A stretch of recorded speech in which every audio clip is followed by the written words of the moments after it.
Welcome to the Goodsugar podcast. I am Ralph Sutton. Right across from me in a pretty cool Kiss t-shirt, which looks vintage. It looks real. It doesn't look fake. I don't like Kiss. I like it. All right, but I think it's a good shirt. I like it. Welcome to the show. As I was telling our guest off air right before we started, this is a topic that is very near and dear to my heart, and I'm going to explain why. But first, we're going to bring her on. She is triple board certified dermatologist, internist, dermatopathologist. I said it wrong. I got it wrong. I even asked her before ahead of time. It's Dr. Mamina Turegano with like 1 million followers on TikTok, 500,000 on Instagram. She is the person to talk to on all things skin related. Thank you so much and welcome to the show. Thank you so much for having me. Very excited to be here. I'm going to ask first things first. Explain that word that I butchered. Let's explain what that is to everybody and just so we're all on the same page. Definitely. Dermatopathologist. Okay. Dermatopathologist. Which, specializes in dermatopathology. And this is a subspecialty of dermatology that looks at skin biopsies. So as a dermatologist, we are biopsying people's skin probably, at least 25% of the time. We're removing skin cancers, checking out strange rashes. And so that sample gets sent to the dermatopathologist and they look at it under the microscope to give a diagnosis. So they work hand in hand. Strange rashes. Ralph should have you on speed dial. Yeah, exactly. But and also, by the way, your bio, which is interesting, you said, firsthand the emotional impact that skin issues can have on a person, but you never actually explain your origin story, at least on your website. So before we get into why this is near and dear to me, maybe you could explain your origin story. Yeah, I went into medicine thinking that I was going to go into primary care. I actually have a very strong interest in integrative medicine, taking a more holistic approach to health in general and an integrative approach. So looking at other modalities besides conventional medicine or prescriptions or surgery. And when I was doing my internal medicine rotation in medical school, it was in a subspecialty of internal medicine called rheumatology. And rheumatology deals with autoimmune skin diseases like lupus. And I found myself being so drawn to these patients and having so much compassion for them. I mean, you could see the amount of distress that their skin was playing in their lives. I mean, in the condition called scleroderma, your immune system attacks your collagen, so your skin is super taut and tight, and it's so debilitating. And I really saw for the first time how much of an emotional impact skin can have on somebody's well-being. Yeah. And their confidence. I mean, just people with acne, even like one pimple can like make or break someone's day.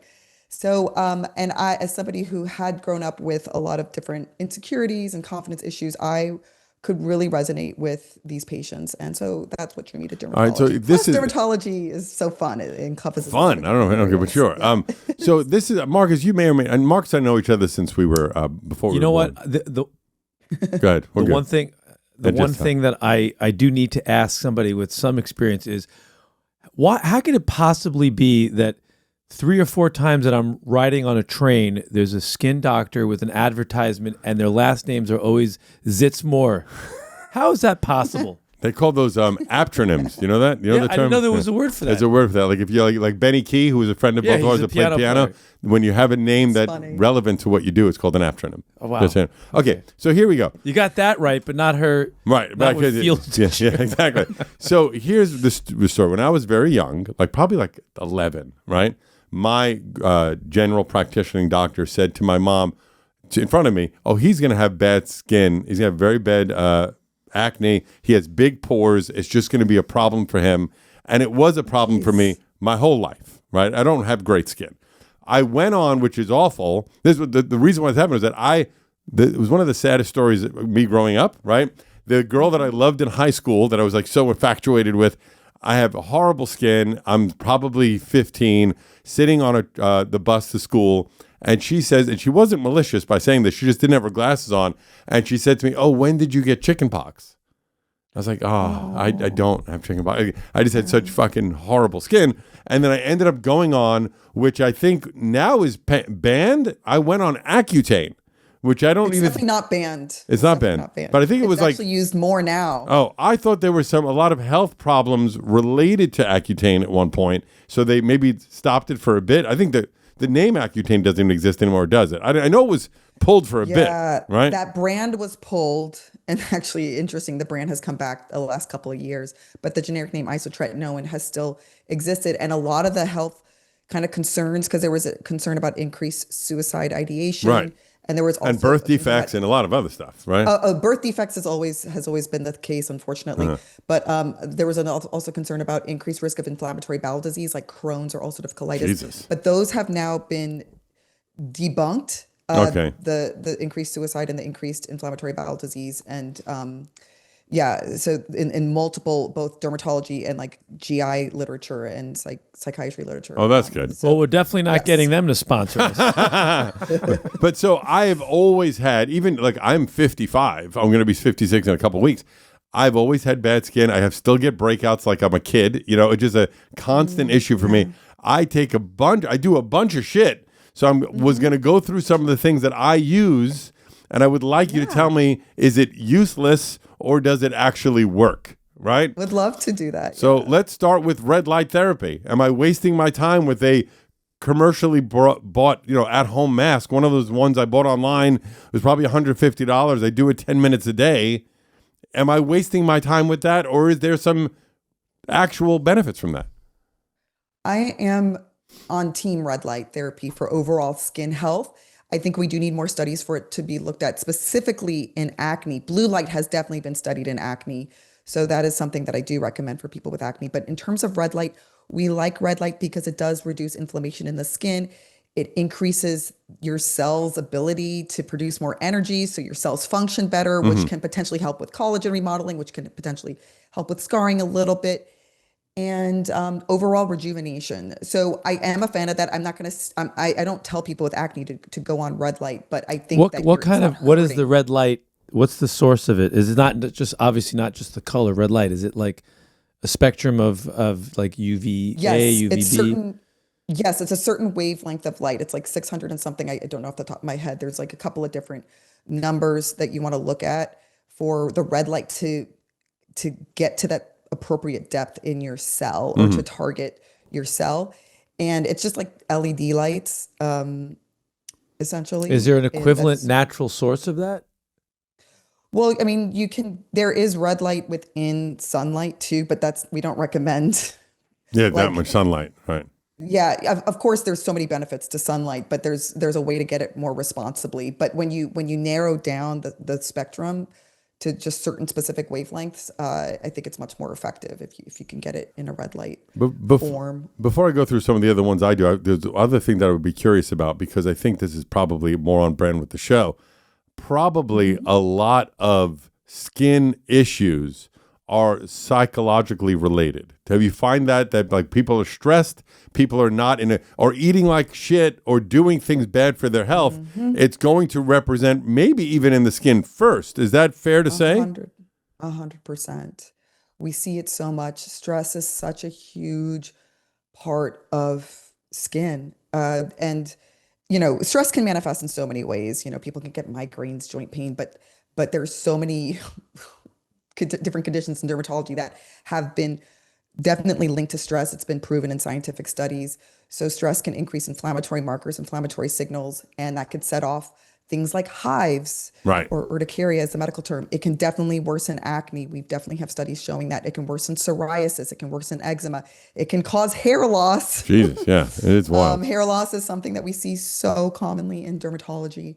And those are like probably the most common ones. It is funny because like when you have bad skin and it puts you in a bad mood, so it's like a self-fulfilling prophecy. The more you get upset, it's an endless vicious cycle. Closed loop. Closed loop, yeah. It's awful. Yeah. 100%. I think the chemistry. First of all, we got to come back to the concept, Ralph, that science, or for the purpose of physics, you want to reduce. You could say there's a body and there's a mind, but in actuality, the two things are one thing. So try to just visualize you saying body, mind, if that makes it easier, and then say to yourself, well, if I have stress, what hormones am I releasing? What's the cocktail? That's really the key. Right, of course. I could not agree more. Let me go into a couple other ones of my dumb morning routine that probably so much of this is nonsense, right?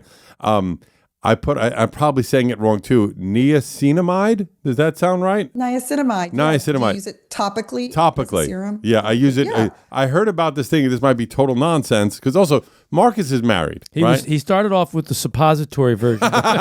Marcus is married. I'm a single man in my 50s. I want to try and look, my skin health. I want to look good, He doesn't care. He's got a wife. He's got kids. I care more than ever before. What are you talking about? So I try to do things that I think, say it again, niacinamide, right? Niacinamide. I like niacinamide. We kind of call it the jack of all trades and the master of none. Okay. So niacinamide does a lot of wonderful things. It's not, like I said, it's more of a supportive ingredient. Right. It's I do it as part of my morning. I read about this. I don't know if it's true or not, called skin cycling, where I use something else every day so your body doesn't get used to it, and then always put a moisturizer on top of it. Right. I don't know if it's good or not, but I do that every night before I go to bed. Right.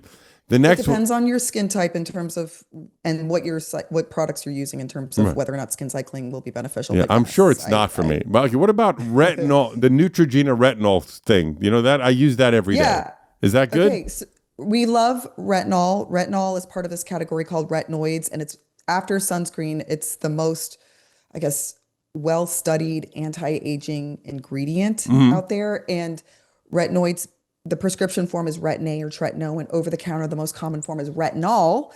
So the only thing is, I'm a fan of the Neutrogena retinols. I think those are great for beginners, but those are much more mild. So if you are dealing with acne or acne scars, you may want to look into something stronger, whether it's prescription or something like adapalene, which you can get over-the-counter. That used to be a prescription retinoid. Okay. And before I go to my last two, I'm going to ask some other regular questions. Ready? What do you think is the worst thing someone can do for skin health? Okay, so there's things that you could do topically that are terrible and things that you could do internally that are terrible. I'll say topically, like if people are overusing these kind of harsh active ingredients, like over exfoliating, overdoing it with your retinoid, with these harsh acids, you're ruining your skin barrier, and then your breakouts can get worse, wrinkles will get worse, your skin becomes more sensitive. So I think that's pretty bad. And then there's even like some DIY things people will do at home, like baking soda or lemon, and those can just ruin your skin barrier. But then internally, there's a lot of things that you could do. Marcus, do you have a morning routine at all? Marcus, do you have a skincare routine at all? Honestly, not in the least bit. I take a shower. I tend to never put anything on my skin. Not even a moisturizer? You know what? My wife has very beautiful products that are all like the non-expensive ones, like, tea tree oil. Everything she has is like rose water, natural, very clean. And if it's in the shower, I just get bored sometimes. So but do you not put on a moisturizer? What about SPF anything? Nothing. Wow. 57. I don't touch it. That's wild. Hey, you know what? It may all break down for me. What's that? It may fall apart. You look good. That. I mean, you do look healthy. You know what? That's pretty wild. I'm doing other stuff. Can I ask a question? Yeah, I think it's both internal and external. Hold on. Our producer has a question. Go ahead, Shannon. What are your thoughts on, I feel like they're so popular now, especially amongst teenagers, the pimple patches? I don't even know what those are. Little stars and stuff like that. Come on. Yeah, get with the program. I'm a huge pimple patch fan. Or do you want me to repeat the question, or is that? No, it's okay. Go ahead. Are you going to be okay? No, we heard her. She's plugged right in. Okay. I'm a huge pimple patch fan. So pimple patches is using a material called hydrocolloid. Hydrocolloid actually originated in wound care dressings. And so it helps wounds heal faster by absorbing fluid out of the wound. So the way that these pimple patches work, they use hydrocolloid technology, and it draws fluid out of the pimple, but it does other things too. It prevents people from squeezing their pimple. That's the worst thing you could do, right? Yeah, that's the worst thing you can do if you have a pimple, please, because you're just going to make it worse and more inflamed, and it's going to leave a scar. At the end of the show, I got my first pimple in a decade on my foot. I want to show it to you. Oh my God, I'm going to vomit. On your foot. Hey, you know what? You do crazy things on your other podcast. Right. That's nothing. Yeah, you can it's do a weird place for a to pimple. Look at it, but that's weird. I know. It's really. It's we'll. Let me ask you a follow-up question. Who are you inserting your foot into that you got pimples on? Funny. You said if you asked if I had a morning routine, I do bathe, for God's sake. Yeah, of course. But I'm surprised you don't use a moisturizer or an SPF. It blows my mind. I don't, I'm not, it's not like I'm baking in the sun. I'm not going to the beach, and I live in Antarctica right now.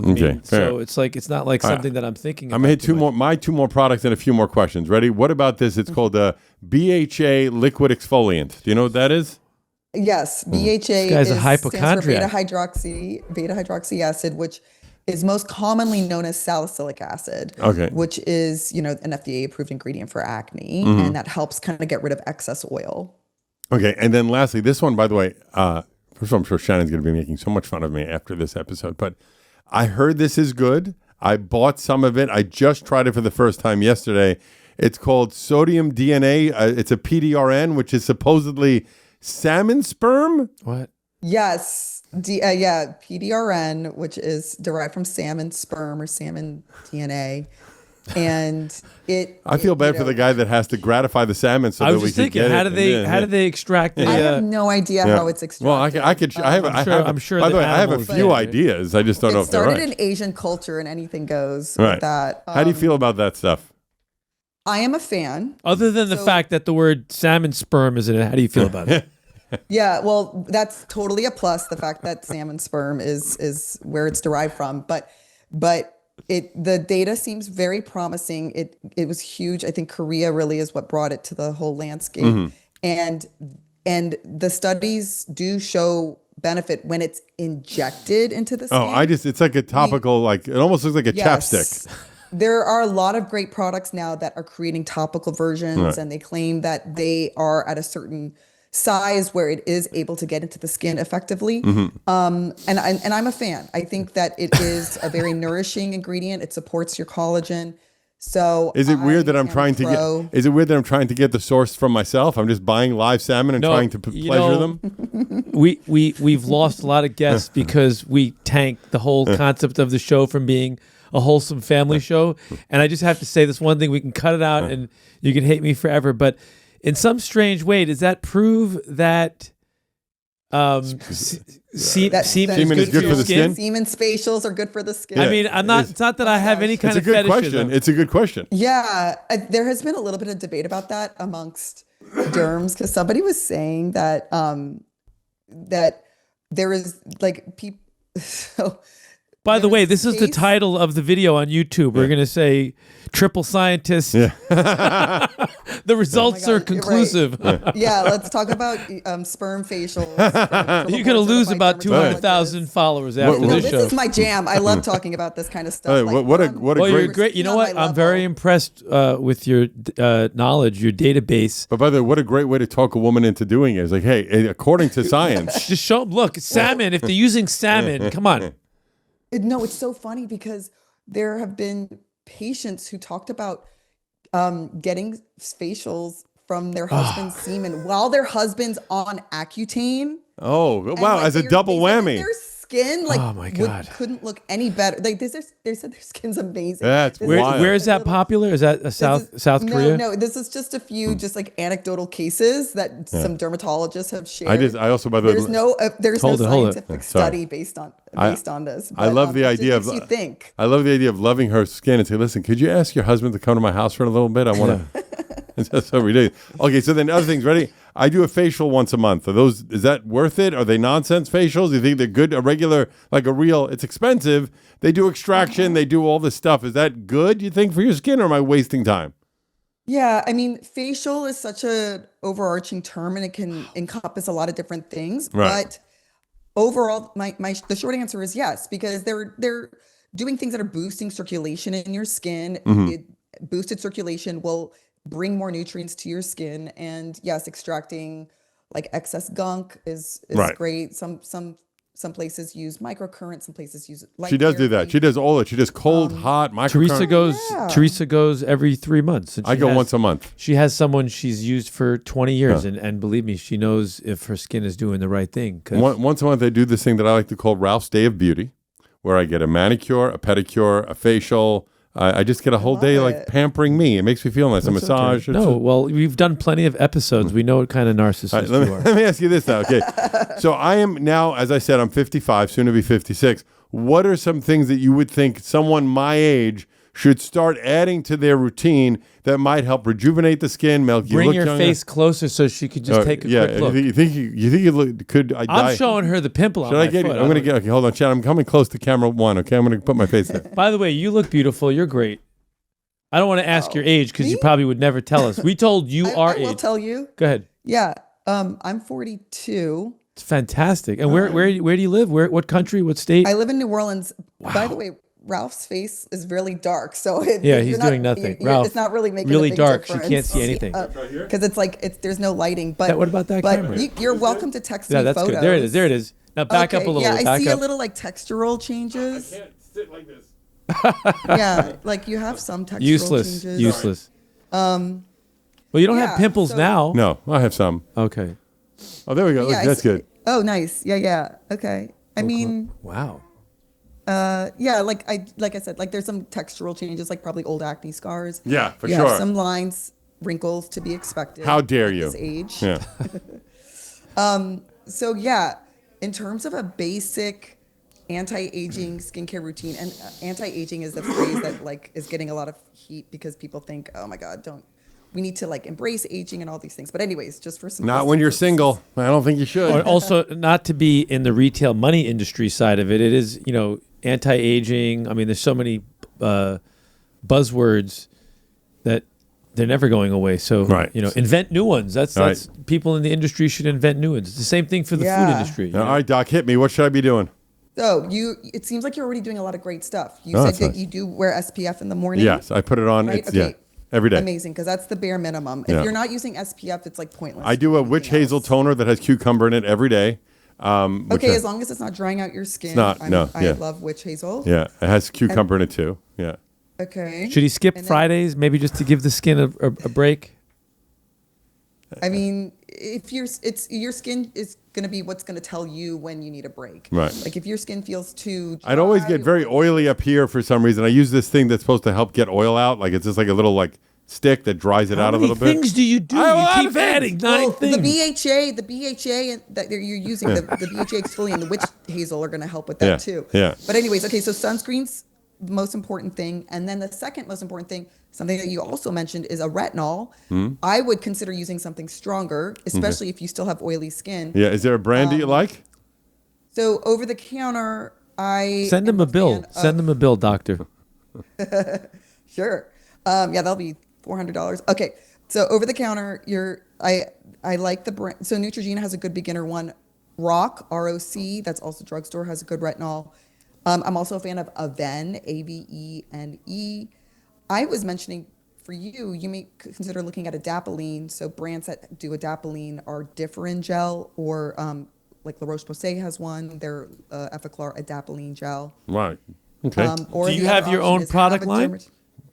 Well, okay, so I don't have a product line, but I am launching a teledermatology company. It's launching later this month in December, and it's dispensing prescription skincare. And so, Ralph, you would be a great candidate. I would love to. right My now. God, yes, I'm all about What's it. the name of the company? It's called DermClick. DermClick, ladies and gentlemen. That's why I use DermClick. So we're just going to promote DermClick. We love DermClick. What? DermClick prescription for like tretinoin, which helps with wrinkles. It also helps with acne. Oh, I'm. By the way, I'm all on board. I'm going to email. I'm going to DM you your 500,000 Yeah. Instagram followers after this and find out. But how did you get? I've always been ugly. I've always looked like Well, this. The yeah, only thing that's that's true. changing is my hair Yeah. is gray. That's it. funny. You have always been ugly. That's true. We know Thank each you. other since That's before we were okay. born. You know what? How did you blow up on the social media space? It started all skincare. When did this whole thing start? What are you talking about? Look at that face. Come on. yeah. Okay. Also, by the way, I'm like, I feel like because I'm not using my tretinoin and my retinol because I'm like 35 weeks pregnant right now. Oh, congratulations. So, thank you. Woo! So I'm not doing Botox. I'm like, so I appreciate. the Wait, compliment 'cause I 35 feel weeks. like You're like 10 minutes away from. Are I'm 10 minutes away from giving birth. you Wow. doing it in the bathtub, or are you going like full? They're gonna induce me because they said I'm an old person. When the baby is born, do you immediately put SPF on the baby to make sure that it doesn't? The baby Oh, that's has another question. SPF. I on usually it. tell people wait about 6 months before using sunscreen on babies. Also, That's a whole nother topic. she doesn't bring the baby into open daylight naked. Also, that's But That's great. you were asking about my backstory with social media. Yeah, exactly. I started my professional Instagram account in 2016 when I moved back to New Orleans, which is where my family is. I was living in LA prior to that, but I was establishing myself as a dermatologist, and because it's actually pretty saturated with derms here. And I posted, like I mentioned earlier, I really enjoy taking a more holistic approach to skin health. So talking about like alternative ways you can treat like adult female acne, like try spearmint tea. And in 2020, It's interesting. TikTok actually found me, and they were like, "We need more educational content on TikTok." And Wow. Part of our first TikTok creator initiative. It's called Learn on TikTok. So I had to make 5 videos a week for 6 weeks straight, and I was like, I don't know if I could do this. This is so much work. But I started this series called Sometimes Strange Anti-Aging Tips I Learned from My Japanese Mother. I'm half Japanese. It's a great fucking title. People fucking They went ate nuts. that shit What up. a great They title. loved it. They went Come nuts on. because she gave these free, fun DIY hacks. She was 72 at the time, and she looked like she was in her early 50s. Wow. And they were super cheap and easy. And I came in with like the scientific voice of reason, like this is the scientific evidence behind it or lack thereof. But your And face people hits loved the it. algorithm too. So, I mean, you can't not click. Yeah, people loved it. And That's cool. Our faces they wanted to don't- know our all of her faces don't hit secrets. the They're like, I want to algorithm. do whatever your mom does. That's People were cool. That's so into it. cool. Is your mom still And with us? Yeah. She is. That's yeah, nice. she is. That's cool. That's great. That's really cool. I like that because 77. 1 million followers for dermatology is nothing to sneeze at. Well, you know what? Once you have a doctor in your title, right? Yeah, 3. Yes, Jesus. I went to Once you medical have school. a doctor in your title, Yeah, you're allowed to talk about anything on the internet. that's true. Come It on. is wild. I try to no. I feel very privileged, and I also try to take it. I try to be very responsible because people do listen to doctors differently, and they Right. really do take what you say. And you really word of follow heart. the Hippocratic Oath. You speak very clearly. You always give a warning about how you're saying it. It's not studied. It is studied. And I'm going to ask a couple. there's I so want to many- ask a wait, couple wait. other quick questions. I want to ask a couple other quick questions. We only got 5 been minutes. talking about your skin We for didn't half go an hour. through an anti-aging routine. That's what we never got to the anti-aging Can I just say routine. one Go, thing you go. Go ahead. that may actually be about ahead. something? There are so many doctors on the social platforms that are saying utter nonsense. And it's a little great. scary. Well, it's just what it is, right? It would be the same way in books. It's the same way in the town square. So, of course, it's going to Yeah. extend into social media. You have to assume that always you take everything with a grain of salt, as the kids say. Okay. All I'm saying is that I Yeah. appreciate your integrity and your honesty in the subject. Thank you. No, I try to be extra judicious with the information I share. Before we do the anti-aging routine, we'll end on that. My last question that I had was, what about that? You've always heard throughout life that certain foods trigger acne. Certain foods are bad for the skin. How much of that is true? And if so, which are your these are definitely the worst ones? Yes, we definitely have a lot of studies that have conclusively pointed to certain food groups to be responsible or can definitely trigger acne. So one of those food groups is dairy. And interestingly, when you look at milk, more so skim milk than whole milk. Wow.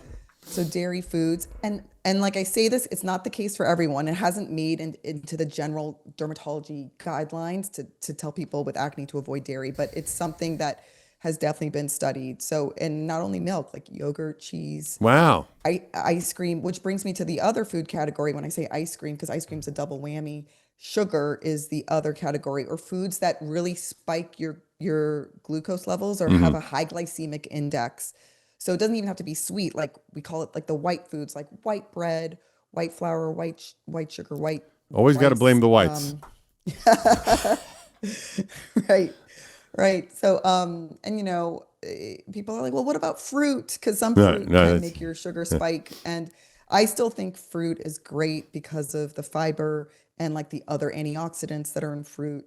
So, and it's impossible to eliminate all of that sugar. But those are the two big food groups. And then in some people, it and like I have a special interest too in looking at like in the rise of acne that we're seeing, especially in adults. But another food group is just kind of more processed oils. I guess people like to call seed oils, Right.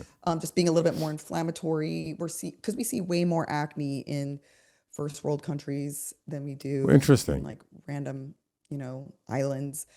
And then I have a theory, and people are probably going to be pissed. Okay. Oh no, sorry. Another thing is alcohol too. Like anything that's like a strain on the liver, because your liver also has to. I mean, process all your these other things, by the way, hormones. seem to be coinciding with eating better anyway. Like none of it. Right, It'd be weird if you exactly. said, you know what, you should stay away from raw vegetables. I want a shot at answering that. Go ahead. The first part is that it's hard to create a one-size-fits-all prescription because no two people have the same chemistry at the same time. It's just slightly different. Some people are allergic to certain foods, or, like you can see that some people are celiac, some people. So that's really the first thing. The key, though, there is one obvious common thing that you can say universally is that when you eliminate processed food, your entire system is going to regulate and function better. Even coming back to the first thing that you talked about stress, when you're eating an anxiety diet with processed food, you're going to be in an anxiety state all the time, and you're going to grow up that way, and that has to have an impact not just on your skin, but on every part of your body and your mind. And pain, just like she said also at the beginning, which I got buried, but also getting a good sleep is one of the best things you could do, that's universally true for everything. I mean, couldn't agree more. And for our sex listeners, it impedes sexual performance. Are you saying sex listeners is people that are having sex while they're listening? No, anybody that's that doesn't listen to us for the science or for your skincare routine. People that are just kind of listening because they want some. All right, so then let's end. We don't have an endless time with you on the anti-aging routine for the old fucks out there. What would you say we do? So we talked about SPF. We talked about retinoids. The next most kind of appreciated ingredient amongst dermatologists is a really solid antioxidant product or serum, and the most studied is vitamin C. And that is, we do recommend using in the morning because it further protects your skin against oxidative damage from UV rays. It works alongside your sunscreen or your SPF. So using a vitamin C serum. What about, because I know vitamin E was a big serum with the gua sha. Do you feel any belief in that thing? Am I saying that right? Yes, gua sha, So I think it's fine, and I think it's great. It's not going to be anything miraculous. What I appreciate about gua sha is a couple things. One is that anything that you do to manipulate your face, like massaging, using a gua sha tool, it's boosting circulation. So that's only bringing more nutrients to the skin. It's rejuvenating your skin.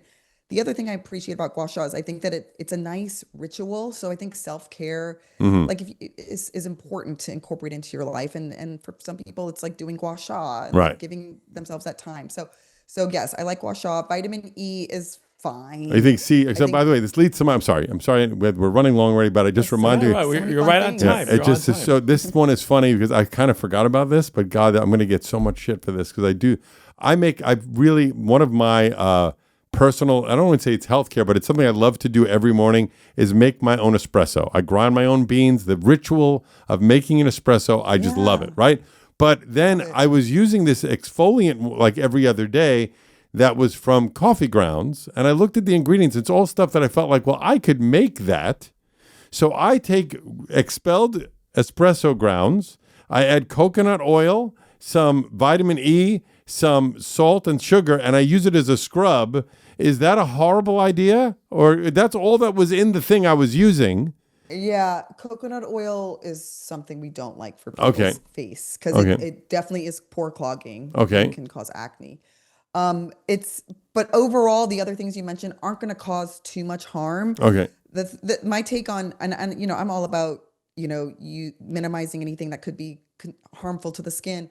But my take on a lot of these like DIY at-home things is that it takes a lot of work, and they're not going to work as well as something that's been studied and is like packaged and preserved correctly. So it's fun. It is fun. My take is as long as it's not hurting your skin or breaking the bank, then like it's okay. I like making my own fucking skin. It's not that body mind, right? If you believe it works, it's doing something already. So let me ask you, what should I swap out the coconut oil with if I was going to put in another oil to help make it like have a good texture? Salmon sperm. I mean, it's like I would say nothing. Maybe avocado. If you don't love it, then I'm just not going to do it. I'll buy a packet. Give the scientist a second. She's thinking. Give her a second. You're asking her a crazy question. Yeah. I realize I come off like an insane person. You do. No, it's a lot of people also probably want See, every night I take a bottle of Jack Daniels and I just dump it on my head while I'm screaming at my children. and I find that exfoliates my skin, and it gets Fair enough. So you can follow the doctor at dr. Misspell that I don't drink. Mamina at dr.mamina. That's her doctor. We're gonna put all the stuff Mamina, in the links. And drmamina.com, drmamina.com. And then mention the product is called the Face Check. No, what was it called again? Oh, DermClick. If Derm you're Click. interested in prescription skincare, that's easily accessible, and it's hard for you to get in with a dermatologist. And we love it. And since you're such a technical person, I was watching something the other night when I went to sleep, and it said that the universe bombards our Milky Way with radioactive particles that the Earth's magnetic sphere protects us from, except some of them get in and they slam into our skin at the speed of light. And they usually go right through us, but sometimes it hits DNA or a cell, and that's actually what the antioxidant, that's what's actually separating the the neutrons from the electrons, and you're losing a free radical. You know the whole thing better than me, but you get the story. It's wild cosmic rays that are taking you out. Yeah, I didn't know about like these radioactive particles. I mean, we do know UV radiation is causing like stress on our skin. It's causing DNA mutations in our skin, so the antioxidants can help combat some of the Well, the sun obviously is the closest one, but the entire universe is filled with a trillion stars that are constantly exploding, and there's all kinds of. I haven't thought about. You got to go geek out and go find the physicist. I need to geek out on that. You know why? Because you're the type of person that when you say antioxidant, you're thinking of it right, but like go 10 steps earlier into actually what's actually happening in the molecule. Maybe I could put some of those molecules into my face scrub. And which is more of the reason why we understand that fruit, because of antioxidants and the vitamins that you can't get from an animal source, that's the great reason why you can't eliminate fruit. Exactly, fruits and veggies. Yep. All right, doctor, thank you so much for coming on. Oh my gosh, I had so much fun. Marcus's foot. Marcus's foot. But while he's pulling his foot out. We're doing a segment called Marcus's foot. The store, Good Sugars on 3rd Avenue and 69th Street, all vegan, no single-use plastics. My other show is called the SDR Shows. I think you should put it. Should put it here, Shannon. Or like, can the camera on it so that there's good lighting? Put your foot on the table, and Shannon, put that camera on it. There we go. There. Oh God! No, look. Put your finger away. There we go. You gotta twist it. Twist it more that way. Twist it more. I'm gonna touch your foot. It's this one right here. Look, you're there. Face it the other way. Oh, you're on that camera. Yes. Sorry. Face that way. Yeah. Do the same thing over there. Now I don't see any foot. Oh, there we go. Okay, there we go. There it is. Move your. What? Yeah. Put the foot down. There we go. It's not showing up on camera. Where is it? It's not really showing up. I see like a faint pink thing. Is it right in the center? Yeah. Things. It's not showing up. I don't know. It was a How long pimple. has it been there? It was a pimple right there. Sorry, couldn't get it on. If you only listen to the podcast, you now have more reason to go to YouTube and watch the video. Yeah, that was wild. Sorry. It looked like a regular pimple on the top of his foot. It just looked weird. Like, is there like a little whitehead in it? There was a whitehead. Yeah, it looked like you manipulated the whitehead. I got a little frustrated last night, so I tried to. He tried to pop it. You could tell by looking at it that he tried to pop it. I did use a pair of pliers, though. Because when I see something like that, because like that's not really where people get acne, but you can get like a little bit of like folliculitis or a small little bacterial. Could it be an ingrown hair even? Like it could be from the hair follicle? Could be a weird ingrown. I don't think you'd get. Would you get a whitehead? I'll report back to you either something antibacterial on that. Yeah. A tea tree, or like go crazy with tea tree because that's antibacterial if you want, or like. Well, by the way, if you're new to the show, you got a close up of my dumb face and Marcus's stupid foot. Well, luckily, they're both really out of focus. I don't know which one looked worse, to be honest with you. Thank you. Thank you so much for coming on Good Sugar. Oh my gosh, thanks so much. And stay on because I'm going to get your email because I'm going to get her some. You're going to go to New Orleans once a month to get a Thanks facial. for coming on. We'll see you next time on the Good Sugar Podcast. Fun.